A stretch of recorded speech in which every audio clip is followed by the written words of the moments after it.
பாண்டியன், இது கதிர்வேலன் காதல் போன்ற படங்களில் இயக்குனர் எஸ்.ஆர். பிரபாகரன் அவர்களை பேச அழைக்கிறேன்.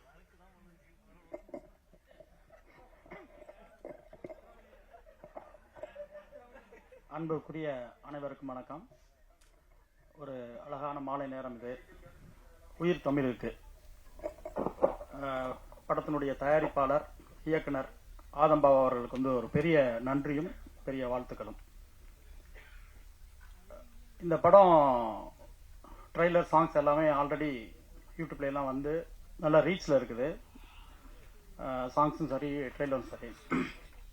ஒரு பக்கா பிஎன்சி படமா, எல்லாருக்கும் பிடிச்ச ஆல் சென்டர் படமா இருக்கும்னு நான் நம்புறேன். இந்த படத்தினுடைய இந்த ஈவெண்ட் இன்னைக்கு நடக்குது. அமீர் சார் முக்கியமா, நான் சில நேரங்களில் அண்ணன்வேன், சில நேரத்தில் சார்ன்னு சொல்லுவேன். அமீர் சார் எப்படின்னா, எனக்கு ஃபர்ஸ்ட் அண்ணன், அதுக்கப்புறம் மானசீக குருநாதர், அப்புறம் குருநாதருடைய குருநாதர்.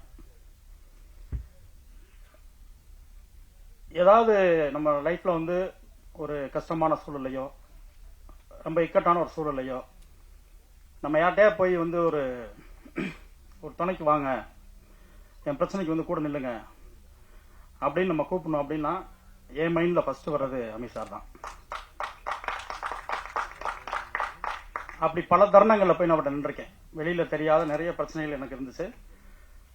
அப்பெல்லாம் போய் நான் கேட்பேன், உடனே வருவார். அதாவது அந்த பிரச்சனைக்கு என் கூட வர்றாரு அப்படின்னா, எந்த ஒரு எதிர்பார்ப்பும் இல்லாத, எந்த ஒரு நிபந்தனையும் இல்லாத ஒரு அன்பு மட்டும்தான் அவர்கிட்ட. அமீர் சாருடைய படைப்புகளுக்கும் அவரோட அன்பிற்கும் நான் அடிமை.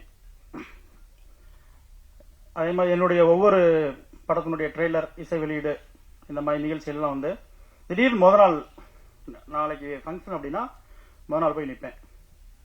என்ன பிரபு அப்படின்னாரு, சார் இந்த மாதிரி படம் நாளைக்கு ஒரு ஆடியோ லான்ச் சார், நீங்கள் வரணும், மறுநாள் முக்கியமான வேலை இருக்கும், நாளைக்கு ஃபங்க்ஷன் இன்னைக்கு வந்து கூப்பிட்றீங்க அப்படின்னாரு ஃபர்ஸ்ட். அப்புறம் ஒரு 10 நிமிஷம் பேசுவார். பேசிட்டு சரி மதுரைக்கு போக வேண்டியிருந்துச்சு, இல்லை வேற ஏதோ ஒரு ஃபங்க்ஷன் இருக்கும், நான் கேன்சல் பண்ணிட்டு வரேன், மறுநாள் வந்துடுவார். அப்படி ஒரு அன்பு.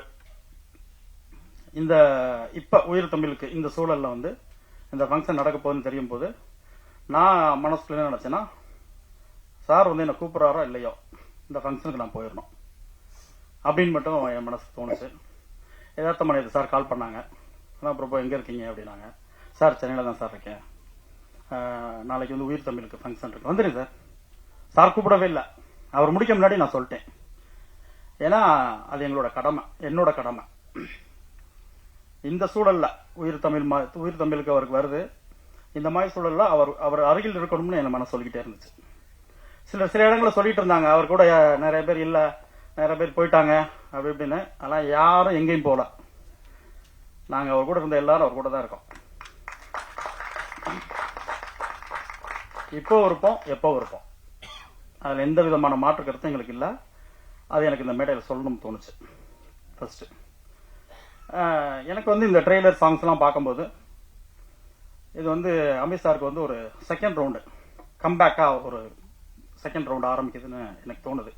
நான் ரொம்ப ஜட்மெண்ட்லாம் பண்ணக்கூடிய ஆள் கிடையாது. ஒரு சின்ன, எனக்கு தெரிஞ்ச ஒரு சின்ன நாலேஜில் சொல்றேன். மௌனம் பேசியதில் ஆரம்பிச்ச அவருடைய முதல் பயணம், ஒரு மௌனத்தை பேச வச்சாரு. ராம்ல ஒரு அம்மா பையனுடைய பாசம், அது ஒரு கிரைமுக்குள்ள ஒரு 3 விதமான ஆங்கிள் அந்த ஸ்கிரிப்ட், ஒரு அந்த நாள் மாதிரி ஒரு புது பேட்டர்ன். அது அதுக்கப்புறம் யாருமே பண்ணல அந்த நாளுக்கு அப்புறம்லாம். அதை தாண்டி பருத்தி வீரன் பல தேசிய விருதுகளை வாங்கி தமிழ் சினிமாவின் மறக்க முடியாத படம் அது. இன்னும் 100 வருடம் ஆனாலும் சிறந்த தமிழ் படைப்புகள் அப்படின்னு சொல்லி ஒரு 100 படம் எடுத்தா அதுல பருத்திவீரன் முக்கியமான இடத்துல இருக்கும். அந்த பருத்திவீரன் கொடுத்த படைப்பாளி.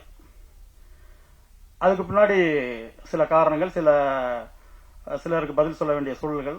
அதனால வந்து ஒளியா, அதாவது சிற்பியாக இருந்து ஒளிய கையில் எடுத்து சிலை செதுக்க வேண்டிய எங்க அண்ணன் சில கோபங்கள்ல வந்து அவரே வந்து தன்னை செதுக்க திரும்பிட்டாங்கன்னு நான் நினைக்கிறேன்.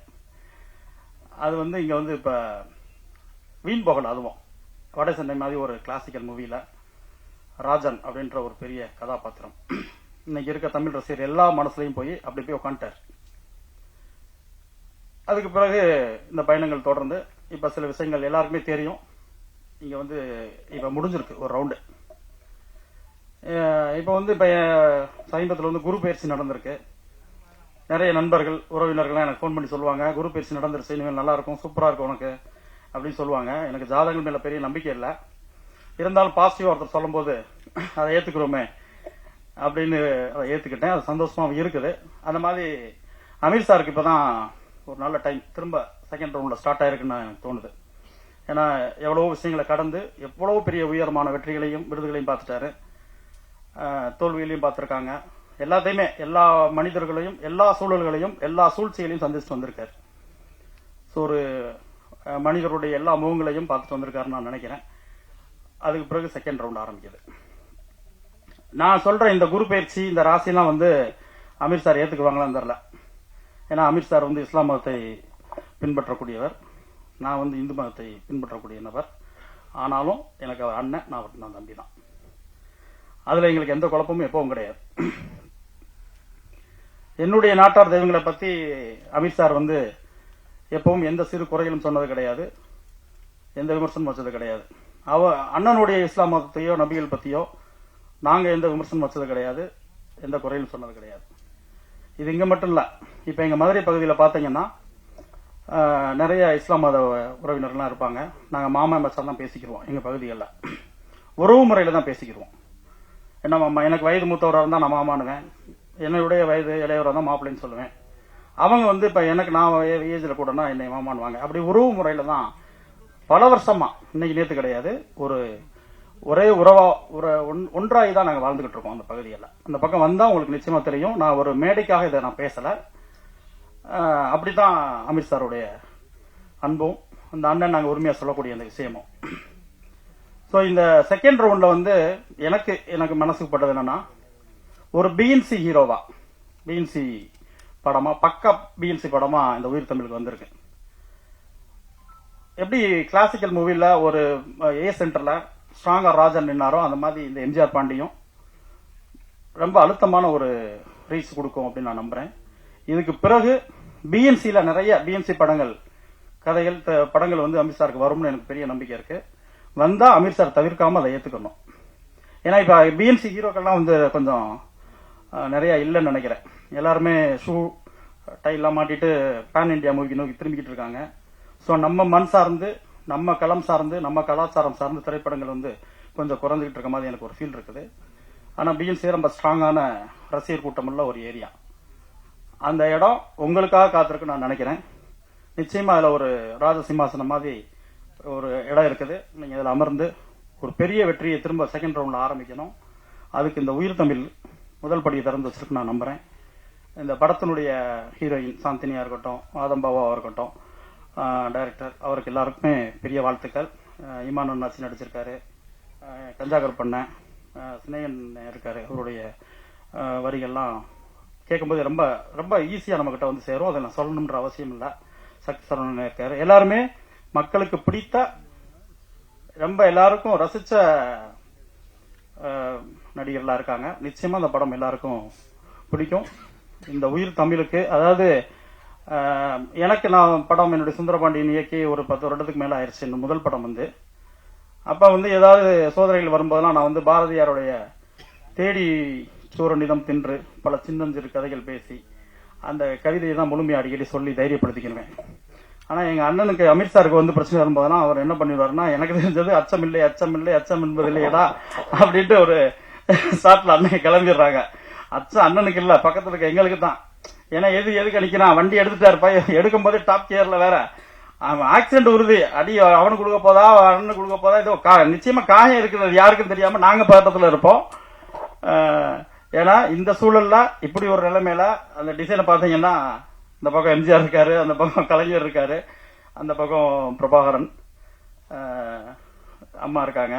சோ இப்படி ஒரு டிசைன் பண்ணணும்னாவே அதுக்கு ஒரு கட்ஸ் கட்டாயமா வேணும். அதுதான் அந்த மக்கள் போராளி நம்ம அந்த பேருக்கு, அந்த அடைமொழிக்கு இந்த கட்ஸ் வந்து நிச்சயமா அதுக்கு சரியா அமைஞ்சிருக்கு நான் நினைக்கிறேன். நிச்சயமா ஒரு பெரிய ரீச்ல இந்த உயிர் தமிழுக்கு அமையும். வாழ்த்துக்கள்.